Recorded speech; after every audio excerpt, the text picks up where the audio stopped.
आज आपण पाहणार आहोत मंचर हद्दीत आणि नारायणगाव पोलीस स्टेशन हद्दीतून दोन मुली गायब झाल्याबाबतची ही बातमी. प्रथम आपण पाहणार आहोत मंचर पोलिसात दाखल असलेला गुन्हा क्रमांक 316/2025 नुसार भारतीय न्याय संहिता 137 कलम अन्वये प्रमोद राजू खंडे वय वर्ष 35 राहणार राजुरी काळेवाडी ठाकरवाडी घोडेगाव तालुका आंबेगाव जिल्हा पुणे यांनी दिलेल्या तक्रारीनुसार दिनांक 13 नोव्हेंबर रोजी मंचर तालुका आंबेगाव येथून त्यांची अल्पवयीन मुलगी पूजा प्रमोद खंडे वय 16 वर्ष 10 महिने 19 दिवस हिला त्यांच्या कस्टडीमधून अज्ञात कोणीतरी कशाची तरी आमिष दाखवून पळवून नेला आहे. पळवून नेलेल्या व्यक्तीविरोधात त्यांनी कायदेशीर तक्रार केलेली आहे असं त्यांनी तक्रारीत म्हटलंय. पुढे त्यांनी असं म्हटलेलं आहे की गायब झालेली पूजा प्रमोद खंडे हिचं वर्णन पुढील प्रमाणे आहे. तिची उंची 4 फूट 4 इंच आहे, रंग गोरा आहे, गोल चेहरा आहे, शिक्षण 12वी कॉमर्स शिकत असून मराठी भाषा उत्तमरित्या बोलते. तिने नेसनीस गुलाबी रंगाचा शर्ट आणि राखाडी रंगाची जीन्स पॅन्ट घातलेली आहे. तरीही कुणाला आढळल्यास त्वरित पोलिसांशी किंवा जवळपासच्या पोलीस स्टेशनमध्ये संपर्क करावा आणि माहिती द्यावी, त्यास योग्य ते बक्षीस दिलं जाईल. पुढील बातमी आपण पाहणार आहोत. नारायणगाव परिसरातून वडगाव कांदळी येथून दोन मुली रहस्यमयरित्या गायब झाल्या आहेत त्याबाबत. त्यांना कोणीतरी अज्ञात इसमानं कशाची तरी आमिष दाखवून पळवून नेलेला आहे.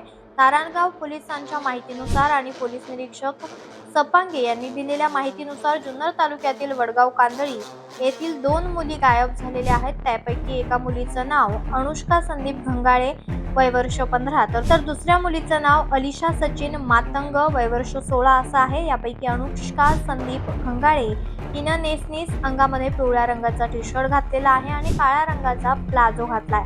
तसेच काळ्या रंगाचे जर्किन घातले असून गुलाबी रंगाची डोक्यामध्ये टोपी आहे.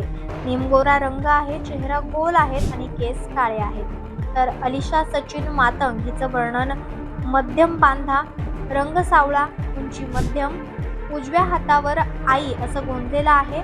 तर मानेवर गणपतीचं चित्र गोंधलेलं आहे. मेहंदी रंगाचं जर्किन घातलेलं आहे, काळ्या रंगाची जीन्स पॅन्ट घातलेली आहे. अशा प्रकारे जुन्नर आणि आंबेगाव तालुक्यातून मुली गायब होण्याचं प्रमाण काही थांबता दिसत नाहीये. त्यामुळे पालकांनी आपली मुलं कॉलेजला जात असताना वेळेत जातात का, वेळेत येतात का, ते कोणाशी संवाद साधतात, कोणाच्या संपर्कात आहेत, त्यांचे मोबाईल नंबर संग्रहित करून ठेवावेत.